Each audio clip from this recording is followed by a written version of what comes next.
देखिए, बिगनर्स की सबसे बड़ी प्रॉब्लम है कि उनको चार्ट देखना भी आता है, चार्ट भी देख लेते हैं, जो भी मेन चार्ट है निफ्टी 50 का वो मेन चार्ट देख भी लेते हैं, लेकिन उनको प्रॉब्लम ये होती है कि वो एंट्री कहाँ पर बनाए अपनी, या कहाँ पर एंट्री ले। उनको देखना आता है कि चार्ट नीचे जा रहा है तो उनको पुट लेनी है, या ऊपर जा रहा है तो उनको कॉल लेनी है, लेकिन फिर वो उनको प्रॉब्लम होती है कि वो आखिर जो भी उनको एंट्री लेनी है, एंट्री एग्जीक्यूट करनी है, वो कैसे करें या कहाँ पर कैसे करें।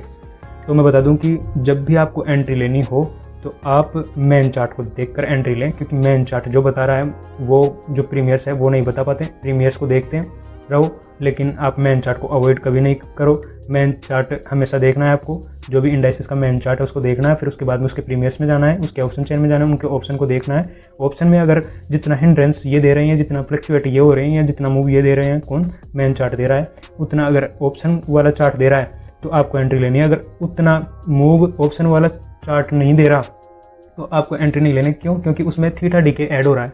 मतलब थीटा डीके ऐसी चीज़ है जो कि आपकी जो मेन चार्ट की कैंडल फॉर्म हो रही है ग्रीन, तो उसमें जितनी मूव या वॉल्यूम कैंडल का है तो उतना मूव या वॉल्यूम उसमें जो ऑप्शंस हैं उनकी जो मेन चार्ट है उन ग्रीन कैंडल का नहीं होगा, या उससे बिल्कुल कम होगा। जहाँ पर आप एंट्री लेते हो वहीं पे पड़ा रहेगा, या फिर उसमें लॉस में भी जा सकते हो आप, या फिर वो नेगेटिव डायरेक्शन में मूव देने लगेगा। तो इसीलिए आपको थीटा डीके का मोस्टली ध्यान रखना है, थीटा डीके से बचना है, और उसके बाद में आपको ट्रेड लेना है। तो थीटा डीके से बचने के लिए आपको सिर्फ मतलब मार्केट अगर साइडवेज चल रहा है या लिक्विडिटी ग्रैब कर रहा है या लिक्विडिटी बना रहा है तो वहाँ पे आपको ट्रेड नहीं करना। और मार्केट में मोस्टली आपको 22 वर्किंग डेज में मात्र 15 ट्रेड मिलते हैं अगर आप ठीक से देखो तो, वरना अगर इससे ज़्यादा अगर आप ट्रेड कर रहे हो तो आप एक बड़ा मूव कैप्चर नहीं कर पाओगे। तो बड़ा मूव अगर आप नहीं ले पाओगे तो आपका जो एसएल हिट होते हैं वो रिकवर नहीं होंगे। तो आपको सिर्फ ध्यान रखना है कि जब भी मार्केट का अच्छा मूव हो या आपका सेटअप बने तभी ट्रेड लेनी है। तो सेटअप कैसे बने या कहाँ पर कैसे एग्जीक्यूट करें ट्रेड को, या कैसे मैं सेटअप का पता करूँ, कैसे पता लगाऊँ कि मैं सेटअप कैसे बनाऊँ, मैं मेरा खुद का अपना सेटअप कैसे बनाऊँ। तो आपको क्या करना है कि जितने भी पिछला चार्ट है उसको खोलना है और कम से कम ऑब्जर्व करना है, 2 से 3 महीने ऑब्जर्व करना है। फिर चार्ट को देखना है, फिर आपको कैंडलस्टिक पैटर्न्स को समझना है, जितने भी कैंडलस्टिक पैटर्न्स है तो उनको देखना है। फिर उसके बाद में ये देखना है कि कहाँ से मार्केट रिवर्स या कहाँ से मार्केट अपवर्ड डायरेक्शन में मूव दे रहा है। अपवर्ड डायरेक्शन में मूव दे रहा है तो कौन सी कैंडल्स फॉर्म हो रही है या कौन सी कैंडल ये शो कर रही है कि ये मार्केट ऊपर की तरफ जाएगा। आप इन चीज़ों को लिखोगे, आप एक नोट्स बनाओगे, आप जर्नल बनाओगे। फिर उसके बाद में ये भी देखोगे कि उस दिन का मेन न्यूज़ या कुछ उस दिन का मेन मूव क्या था, कौन सी डेट थी, कौन सा टाइम फ्रेम था, कौन सी टाइम फ्रेम पे फॉर एग्जांपल मार्केट होता है जैसे और 3:30 बजे तक का होता है, लेकिन उस टाइम फ्रेम में कौन सी जगह आपको मूव मिल रहा है वो भी आप अपनी जर्नल में या अपनी डायरी में लिखोगे। तो फिर उसके अकॉर्डिंग आप कंक्लूड करोगे या एनालिसिस करोगे कि मैं मार्केट में कौन सी जगह मूव देखूँ या कौन सी टाइम फ्रेम पर एंट्री लूँ या कौन सी टाइम में मैं एंट्री लूँ कि मूव मुझे अच्छा मिले। क्योंकि अगर आप ये चीज़ डिसाइड नहीं कर पाओगे तो आपको सबसे ज़्यादा प्रॉब्लम हो सकती है और आप अपने कैपिटल को वाइप आउट कर सकते हो। क्योंकि शुरुआत में आपके ट्रेडिंग साइकोलॉजी का सही होना बहुत ज़रूरी है। इसलिए आप जब भी मार्केट में ट्रेड करने के लिए आओ तो आपको पूरी तरह प्रिपेयर करना, एक दिन पहले से प्रिपेयरिंग करनी चाहिए और एक दिन पहले से आपको मूव का पता लगाना चाहिए। आपकी जितने भी जो चीज़ें होती हैं, फॉर एग्जांपल आपने सीख रखा है, स्ट्राइक प्राइस सीख रखा है, लिक्विडिटी सीख रखी है, स्टॉप लॉस सीख रखा है, सपोर्ट सीख रखा है, रेजिस्टेंस सीख रखा है, ओआई डेटा सीख रखा है और स्ट्राइक प्राइस तो होते ही है, और बाकी आपने और भी कैंडलस्टिक पैटर्न समझ रखा है, आपने जो लिक्विडिटी स्वैप है, ग्रीप, एडवाइस मार्केट कैसे फॉर्म होता है, ये सब सीख रखा है। तो फिर आपको उनमें से आ सकती है, उनको आपकी ट्रेडिंग साइकोलॉजी में या ट्रेडिंग सेटअप में इंक्लूड करना है, ऐड ऑन करना है। फिर ऐड ऑन करके जो फाइनल आउटकम निकलता है उससे आपको अपनी ट्रेडिंग सेटअप बनाना है। पॉजिटिव ट्रेडिंग साइकोलॉजी के साथ आपको ट्रेडिंग सेटअप बनाना है। फिर आपको देखना है कि रिस्क रिवॉर्ड रेशियो कितना लेना है, एसएल कितने का रखना है, एसएल कितना लगाना है, कौन से ऑप्शंस को सिलेक्ट करना है, कौन से प्रीमियर्स को मैं लूँ कि उसमें इंटेंस जितना इसमें आता है उसमें आए, और या फिर मैं अगर थीटा डीके है तो उसका कैसे पता लगाऊँ। थीटा डीके का पता लगाने के लिए सिंपल सी चीज़ है कि आप मेन चार्ट देखोगे, फिर ऑप्शंस के चार्ट देखोगे, ऑप्शंस और मेन चार्ट को दोनों को एनालाइज करोगे आप दोनों को एक साथ देख कर, या फिर उसमें जो भी दोनों में फ़र्क है उसको एनालाइज करोगे।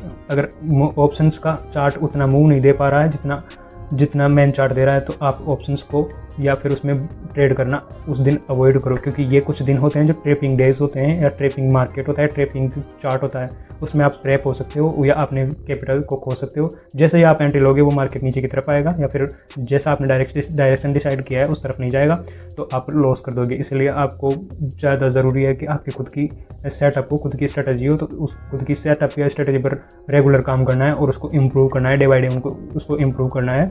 और उसके साथ आपको मार्केट में एंट्री लेनी है। अब आपने देख लिया कि मार्केट जो भी है मेन चार्ट क्या बता रहा है मेरे को। चार्ट है जो कैंडलस्टिक पैटर्न है ना, वो बिल्कुल खुल के बताते हैं कि उसको किधर जाना है या कहाँ पर जाना है। बस कुछ फाल्स कैंडल होते हैं, वो फॉर्म होते हैं, और वो आपको उनसे बचना है। तो वो फाल्स कैंडलिस्टिक फॉर्म करेंगे, फाल्स कुछ कई बिगनर्स ट्रैप हो जाते हैं और उसमें लॉस कर देते हैं, आप उनका एसएल हिट हो जाता है।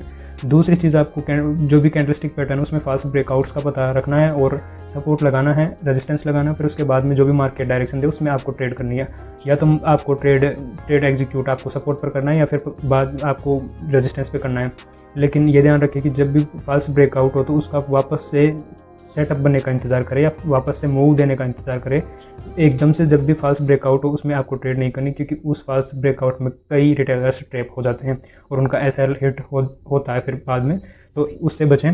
और जब भी आपको लगे कि मार्केट आपने फिक्स कर लिया कि आपने बिल्कुल जो भी मार्केट है उनका सेटअप देखकर, आपका सेटअप देखकर, आपको रूल्स देखकर, मार्केट का जो सेटअप बता रहा है, आपने प्रिडिक्ट कर लिया कि मार्केट इस तरफ जा रहा है, मार्केट का मूव ये है, तो आप उसके बाद में ऑप्शन चेन खोलोगे। मार्केट का मूव ऊपर की तरफ है तो आप कॉल लोगे, मार्केट का मूव नीचे की तरफ है तो आप पुट लोगे। अगर पुट ले रहे हो या कॉल ले रहे हो तो ऑप्शन चेन में जाओगे और वहाँ पर पुट या कॉल लोगे, सेलेक्ट करोगे। सेलेक्ट करने के बाद उसके मेन चार्ट को देखोगे, फिर उसके चार्ट ऑप्शंस के चार्ट को देखोगे। ऑप्शंस के चार्ट में जो भी कैंडल फॉर्म हो रही है और ये जो मेन चार्ट, ऑप्शंस के चार्ट की कैंडलस्टिक पैटर्न्स आपको इतना इन्फॉर्मेशन नहीं देगा जितना मेन चार्ट है ना, उसके कैंडलस्टिक फॉर्म इन्फॉर्मेशन देंगे। तो मेन चार्ट का जो भी कैंडलस्टिक फॉर्म है तो उसको देखना है। फिर उसके बाद में जो ये है, और ये कैंडल बनी है, ये कैंडल बनी है, इसमें ये कैंडल बनी है, ये ग्रीन स्टार कैंडल बनी है, तो ये यहाँ पे मेन चार्ट है, निफ्टी 50 का मेन चार्ट है। ये ग्रीन स्टार कैंडल बनते ही यहाँ एंट्री आपको ग्रीन स्टार कैंडल के लो पर नहीं लेनी है। आपको जब भी एंट्री लेनी है वो पहले से एंट्री लेकर रखनी है। जैसे ही प्राइस उस पर जाएगा वो बिल्कुल फेच करके एक साथ ऊपर बढ़ेगा, आपको मौका नहीं देगा मार्केट एंट्री लेने का। तो उससे पहले आपको एंट्री डिसाइड कर लेनी है। अगर ये इससे ऊपर जाएगा तो मेरी एंट्री बन रही है। तो उसके बाद में क्या होता है कि मार्केट जब भी जाता है तो एक साथ इतना जल्दी से जाता है, इतना जल्दी से मूव करता है कि आपको एंट्री का मौका नहीं देता। फिर आप ये सोचते हो कि थोड़ा सा नीचे आए तो मैं एंट्री लूँ, तो ऐसा नहीं करना। आपको एंट्री पहले से फिक्स करके रखनी है। मार्केट में ट्रेड एग्जीक्यूट होके और आपका ट्रेडिंग बन जाएगी। फिर उसके बाद में आपको एसएल फिक्स पहले करके रखना है कि मैं कितने पॉइंट का एसएल लूँगा, मैं कितने पॉइंट का एसएल लूँगा, कितने परसेंट मेरा टोटल कैपिटल का मैं एसएल ले रहा हूँ, कितना लॉस ले सकता हूँ मैं, उसकी लिमिटेशंस तय करनी है, आपको फिक्स करना है। फिर उसके बाद में एंट्री लेनी है। फिर एंट्री लेने के बाद में आप या उससे पहले ही आपको ये डिसाइड भी करना है कि आपको टारगेट क्या लेना है, कितना टारगेट लेना है। और मेरा सजेशन ये है कि आपको टारगेट टुकड़ों में बुक करना चाहिए, क्योंकि आप टारगेट अगर एक साथ बुक करने की कोशिश करते हो तो मार्केट का मूव या फिर पुल बैक देता है तो फिर वो थोड़ा सा पैनिक क्रिएट करता है या फिर आपकी साइकोलॉजी को ख़राब कर सकता है। इसीलिए आप उसको target first, target second and target third में आप उसको लेकर चल सकते हो। और जैसे ही वो अच्छा मूव दे आप उस टारगेट को बुक करके आप एग्जिट हो सकते हो और आप अच्छा प्रॉफिट बना के आप कैंडलस्टिक पैटर्न या नेक्स्ट मार्केट में मूव कैसे लें। तो मार्केट में मूव लेने के लिए पोजीशंस, और फॉर एग्जांपल हमने यहाँ पे मूव ले लिया, यहाँ पे एंट्री ले ली, तो मैं एसएल भी फिक्स कर लूँगा कितने का एसएल लेना है और टारगेट भी फिक्स कर लूँगा। फिर उसके बाद में मेरे को ये भी फिक्स करना है कि टारगेट कितने भागों में लेना है। फॉर एग्जांपल मैं यहाँ पे टारगेट 2 में ले रहा हूँ, फर्स्ट एंड सेकंड टारगेट। जब भी मार्केट इसको हिट करेगा फिर उसके बाद में जो भी इस प्राइस पॉइंट को हिट करेगा फिर उस प्राइस पॉइंट में मैं एग्जिट कर लूँगा, या फिर आपको सिस्टम में लगा के चलना है। ऐसा करने से आपकी ट्रेडिंग साइकोलॉजी भी अच्छी होगी और आप प्रॉफिटेबल भी रहोगे। और फिर उसके बाद में मार्केट अगर ये नीचे मूव दे रहा है तो आपको पुट लेनी है, मार्केट अगर नीचे मूव दे रहा है तो आपको पुट लेनी है और पुट में अच्छा सा प्रॉफिट बना के आपको एग्जिट हो जाना है।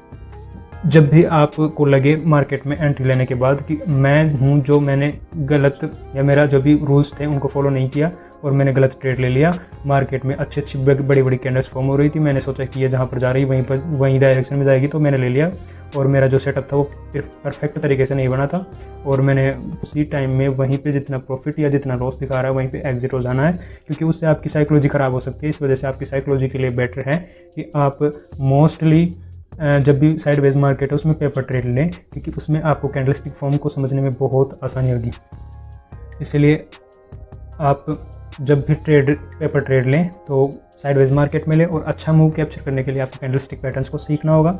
जब भी कैंडलस्टिक पैटर्न्स आपका सेटअप बनाती है तो सेटअप बनने के तुरंत बाद आपको एंट्री लेनी है और आपको फियर से दूर रहना है। मतलब फियर नहीं होना चाहिए। जब भी फियर होता है तो आप एक अच्छा ट्रेड लेने से रुक जाते हो या अच्छा ट्रेड नहीं ले पाते, और अगर आपका एसएल हिट होता है तो 2 या 3 ट्रेड से ज़्यादा दिन में ट्रेड नहीं लेनी है, या मैक्सिमम अगर आपको प्रॉफिट अच्छा हो रहा है तो प्रॉफिट होता है आपको, जैसा रिस्क रिवॉर्ड रेशियो डिसाइड किया था उसके अकॉर्डिंग प्रॉफिट होता है, तो आपको एक ट्रेड के बाद दूसरी ट्रेड दिन में नहीं लेनी है, आपको प्रॉफिट एंजॉय करना है। और